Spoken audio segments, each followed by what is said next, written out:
Friends, ఎలా ఉన్నారు అందరూ? ఇవాళ నేను చికెన్ పకోడీ చేయబోతున్నాను. చూడండి, అంటే ఇవాళ మా ఇంట్లో చాలామంది గెస్ట్లు వస్తున్నారు. ఇది 2.5 kgs చికెన్ని వేసేస్తాను. ముందు ఒక బౌల్లో చికెన్ పీసెస్ కొంచెం మనం చిన్నవి కొట్టించాలండి. చిన్నవి కొట్టిస్తే త్వరగా అంటే మ్యాగ్నెట్ కూడా త్వరగా అవుతుంది అది. అందుకే ఇదిగో బౌల్లో వేసేస్తున్నారు. 2.5 kgs చికెన్ ఇది. ఇంకేం లేదండి, దీంట్లోనే సాల్ట్ వేయాలండి.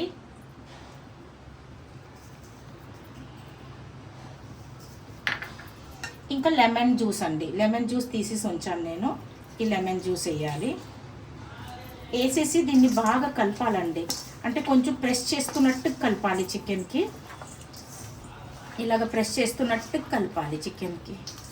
ఇలా కలిపిన చికెన్ కండి కొంచెం ఇలా ప్రెస్ చేసేసి మూత పెట్టేసి ఓ దగ్గర మనకి 2.5-3 hours అలా పెట్టేయాలండి. తర్వాత దాంట్లో మసాలాలు కలుపుకోవాలి. ఇది జ్యూసీగా తయారవ్వాలంటే ఇలాగ చేయాలండి. ఇప్పుడు మనం మ్యాగ్నేట్ చేసుకుందాము చికెన్కి. దీనికి కావాల్సింది కార్న్ఫ్లవర్, జీడిపప్పులు, కారం, గరం మసాలా, అల్లం వెల్లుల్లి పేస్ట్. మనం ఇప్పుడు మ్యాగ్నేట్ కలిపేసుకుందామండి. ఇది అల్లం వెల్లుల్లిపాయ పేస్టు, గరం మసాలా, అదే నేను చెప్పాను కదండి చికెన్ గరం మసాలా,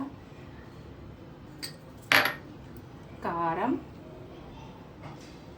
అంటే కారం ఇవన్నీ మా ఇంట్లో కొంచెం ఎక్కువ తింటారు.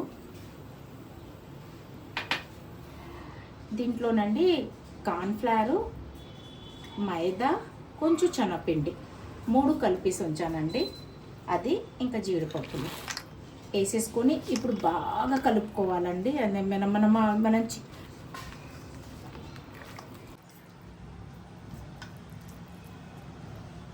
ఇప్పుడు మనం పకోడీ వేసుకుందామండి. నూనె వేడెక్కింది. అంటే కొంచెం శ్రమ లేకుండా ఒక్కొక్క మొక్కకి కొంచెం జీడిపప్పులు ఇలా ఉండేటట్టు వేసుకుంటే తినడానికి కూడా అందరు చాలా ఇష్టంగా తింటారు. చూడడానికి బాగుంటుంది, తినడానికి బాగుంటుంది.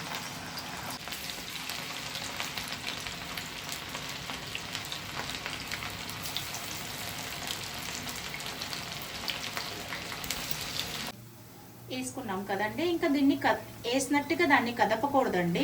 కదపకుండా కొంచెం రెడ్డిష్గా వచ్చేటప్పుడే దాన్ని టర్న్ చేయాలండి. మనం టర్న్ చేసేసుకుందాం పకోడీలకి.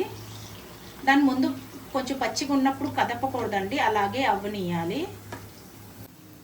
ఇదిగోండి మన తయారైంది chicken pakodi. Healthy chicken pakodi అండి. వేడిగా chicken pakodi ready. Like, share and subscribe చేసుకోండి. Thank you.